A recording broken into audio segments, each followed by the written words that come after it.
LegoCon 2022 just wrapped up with the reveals of some new LEGO Star Wars sets and teasers for other sets. That's what we'll be looking at in today's video.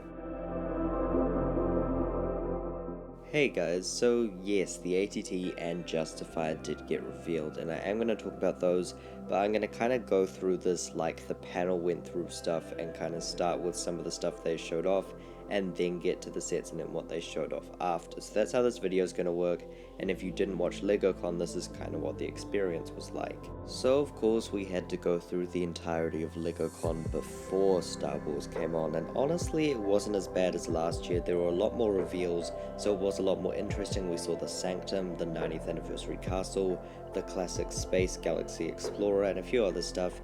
So it was overall a lot more interesting, and I think that the hosts were definitely a lot better too. Overall it felt like it struck a better balance with the adult and child market, a lot better than the previous one, which I think is quite good, and I think that LEGO has almost learned from their mistakes here. Now I'm obviously not saying that it wasn't a child oriented event, because it of course was, but it was definitely a lot better. There were some things which were a bit annoying, but you know, overall it was a lot better than last year, and I don't really care if it's bad or not, I just care that we got the reveals. Anyways, after around 2 hours, the Star Wars designers finally came on wearing some Razor Crest t-shirts, which of course some people took as UCS Razor Crest tees. Then they went through the behind the scenes things which they promised, which didn't really show us much, but we did get this glimpse where the guy literally just walked up and he was like, and here's all the 2023 sets and for the next 3 years. So obviously it was very blurry, but there was a specific one he held out and it was like, oh, this one's definitely my favorite with lots of cool minifigures. You can see it here. Obviously though they're not showing it, you can even see a no camera or photography photo there, so yeah, they didn't really show us anything in the behind the scenes look. Obviously I didn't expect them to, but it was more kind of about the design process.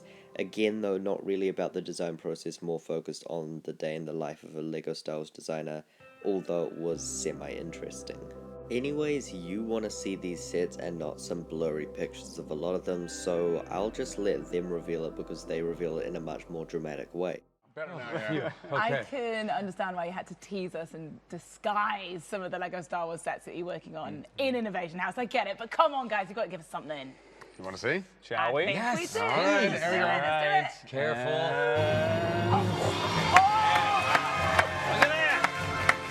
Look at that. These sets are fantastic. So yeah, the Justifier and ATT were revealed, and well, they look incredible. Obviously the 4+ ATSTs are missing, we'll talk about that a bit more later, but anyways, people cared much more about these sets, so let's just move on into official images now. So here we are, set 75323, the Justifier, with 1022 pieces retailing for $160 coming out August 1st. Now, the biggest question on everyone's mind is the figures, which we have actually already seen. So we have Cad Bane, Toto 360 Omega, who looks great, and then Hunter and Fennec. Fennec getting the helmet back from the Moff Gideon's Light Cruiser, even though it's the same price, so it doesn't really matter. The set, of course, has the rotating fin, which we all came to expect. There's also a bit of room inside the wings that you can open up, and there's a little bit of storage there for some spring-load shooters and some form of mechanism. Now, there is some interior, but for some reason there's not an image, so this is the best look we have from the back of the box. It's very cramped, it's basically just the cockpit. You can see Cad Bane there, and then the prison is right behind him. Now, I don't usually have a problem with this kind of stuff, but the Justifier is very big, and it feels like there's a lot of wasted space here. Obviously, it needs a lot of room for the fin at the back. You can see that if you look at it like top down almost. There's a lot of room there taken up by that, and it's kind of disappointing. But I guess for the build structurally, they could only really do this, though it is kind of disappointing. Also, this exists in the set. I'm sure you've seen it in some other images. I don't know what this is, but it appears that there's a little bit of cargo bay down the bottom, and this is the storage thing there's in. So I don't know what that gold thing is. It's probably a reference to something, but it doesn't look like anything to me. Also some boxes with the Republic symbol, not the Empire symbol luckily, and then just a suitcase and something else. I don't know what this is. Hopefully someone comes out and explains it. Please, if you know, let me know down below. And of course, here's the Justifier in a 360 view. It does look kind of big, but of course the big question is this worth $160 US? And from these images, I don't think so. This is definitely quite overpriced for what it is. The piece count doesn't match up. Yes, there are lots of big ones, but so does the ATT that has a lot, and it's more fairly priced, still a bit overpriced, but still. Overall, this just doesn't feel right to me. It's a bit off. Hopefully though, if it comes on sale, then it will be worth it. Of course, we'll just have to wait and see. Anyways, moving on to the next set, here's the ATT, and well, it looks wonderful. I honestly don't know what to say. I'm out of words. Again, it's kind of just what I was expecting, very similar to the 2013 one, but wow, is this epic. And we're just going to go through all the details now. First of all, the figures, obviously we've seen Phase 2 Cody, we've seen pretty much all the clones before and battle droids, so nothing really new here, but it's great, just all these figures. 8 minifigures in a Star Wars set is insane. We didn't even get that from Moff Gideon's Light Cruiser, so that's always really good, and this set is just honestly the perfect army building set for any clone army fan. I'm so hyped for this I forgot to even introduce it, but this is set 75337, the ATT Walker, with 1082 pieces retailing for $140 US coming out August 1st. Obviously it's based on Revenge of the Sith, has the Clone Wars box art, but still is a Revenge of the Sith set. In terms of details and functionality, it does include a carrier handle, which is really nice. Interior wise, there's a bit of stuff on the front, but at the back is the main thing. Lots of seats, but again, kinda limited, very similar to the 2013 one interior wise, but not really much else. Personally, I never really minded the interior issue of the last one. It's not something I particularly care about, so I'm kind of fine with this. Also, function wise, moving legs, swiveling turret, that kind of thing, that was all pretty obvious.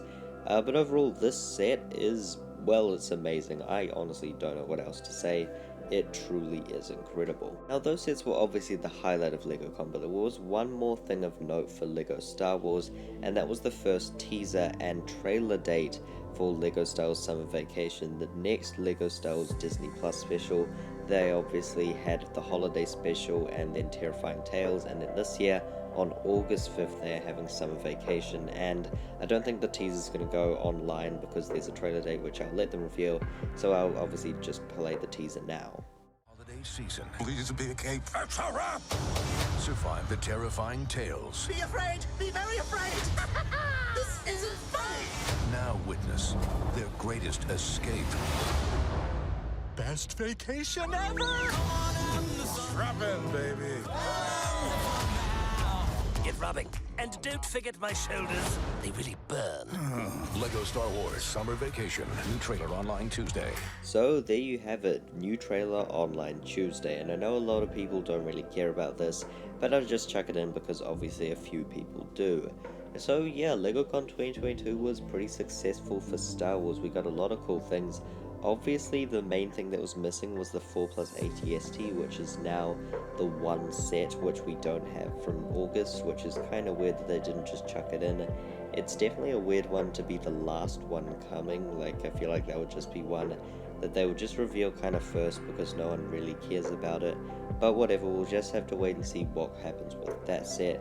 Again though, this LegoCon was pretty cool and very successful for Star Wars. But yeah, that's it for LegoCon. I've been up since 4 AM here and it's like 8:30, so I'm just gonna go back to bed now.